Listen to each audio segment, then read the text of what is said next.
大家好，我是小颖，今天用山药分享一道简单又好吃的家常菜。山药的口感独特，而受到大家喜爱，无论是清蒸、炒菜还是煲汤，它都能为菜肴增添独特的风味和细腻的口感。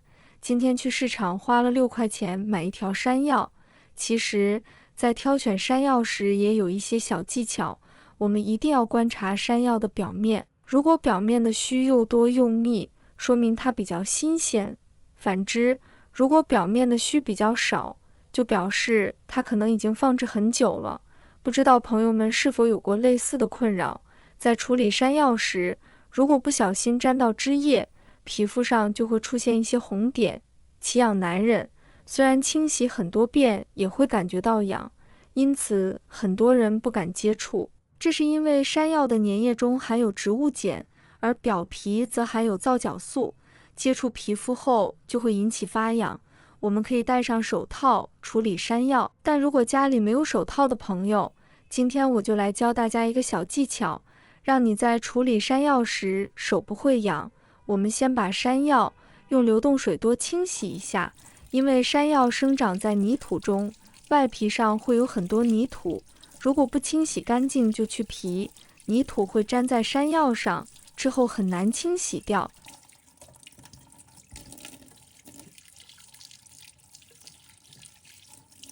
清洗干净后，把它切成小段。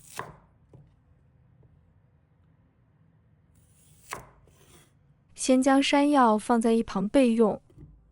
接下来，我们先准备一把干木耳，倒入温水，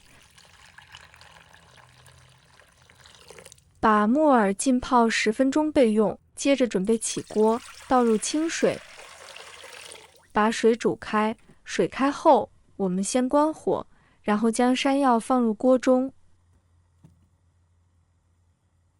烫1分钟，这样稍微烫一下，不会影响山药的口感。可以用筷子翻动一下，确保受热更均匀，效果更好。在高温烫山药的过程中，山药皮中的皂角素会发生变化，同时高温也能去除其中的皂角素，这样待会我们去皮时，直接用手触碰，也不用担心会引起皮肤瘙痒。现在时间到了，控水捞出，晾至不烫手后，就可以直接用削皮器去皮了。即使用手触碰也没有关系，我的皮肤也是敏感型的，但经过煮制的山药粘液发生了变化，也不再那么滑，削皮会更加方便和安全。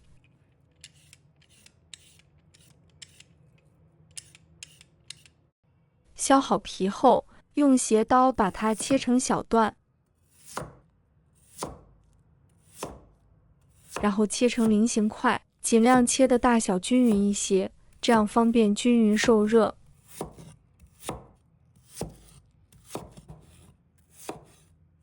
切好后，把它放入清水中，这样防止发黑。我们这样处理山药就不会痒了。如果有朋友天生皮肤特别敏感，我这里还有一个去痒的小妙招，在碗中加入清水，加入适量的白醋，然后将手清洗约10秒钟左右，这样就能缓解痒感。所以，皮肤敏感的朋友可以试试这个方法。此外，将生姜放入小苏打水中，也能帮助减少皮肤不适。希望这些小技巧能帮到你们。我们木耳已经浸泡好了，把它清洗干净。洗干净后，控水捞出，放在案板上，然后把它切成小块。切好后，把它放入盘中备用。再准备红辣椒，把它切成小块。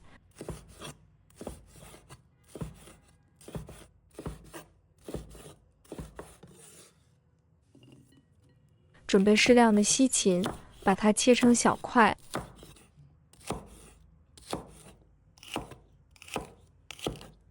切好后，把它放入盘中备用。再准备一把大蒜，把它切成片。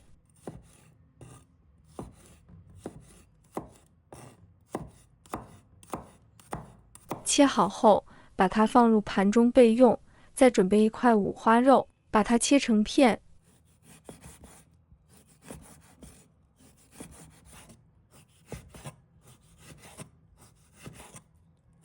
切好后，把它放入盘中备用。接下来起锅，倒入适量的清水，把水煮开。煮开后，加入1勺食用盐，再把山药放入锅中，木耳、红辣椒、西芹也放入锅中，焯水1分钟。1分钟后，把它捞起来，过一下凉水。过凉水的目的，为了让它更清脆。然后把它控水捞出，放在盘中备用。接下来我们再起锅，倒入适量的食用油，油热之后，把五花肉放入锅中，把它翻炒均匀，炒至五花肉变色，并炒出油，呈现微微焦黄。再把蒜放入锅中，把它炒出蒜香味。亲爱的朋友们，制作视频不易，小颖每天都会分享简单实用的家常菜。如果今天这个视频对你有所帮助，记得给小颖点个赞哦，或者留言转发一下，非常感谢大家的支持。炒香后，把山药、木耳、红辣椒、西芹放入锅中，把它翻炒均匀。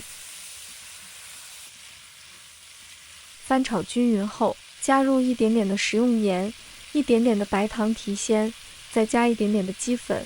调好味后，开大火翻炒一下，把所有食材炒至入味。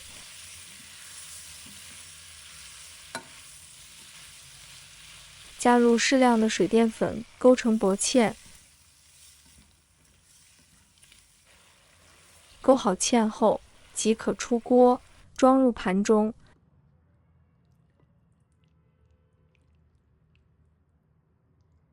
一道非常美味的山药炒五花肉就做好了，这样炒出来的山药特别脆，炒制时间不需要太长，焯水后爆炒1分钟就可以了。搭配五花肉、木耳和青红椒，既好看又好吃。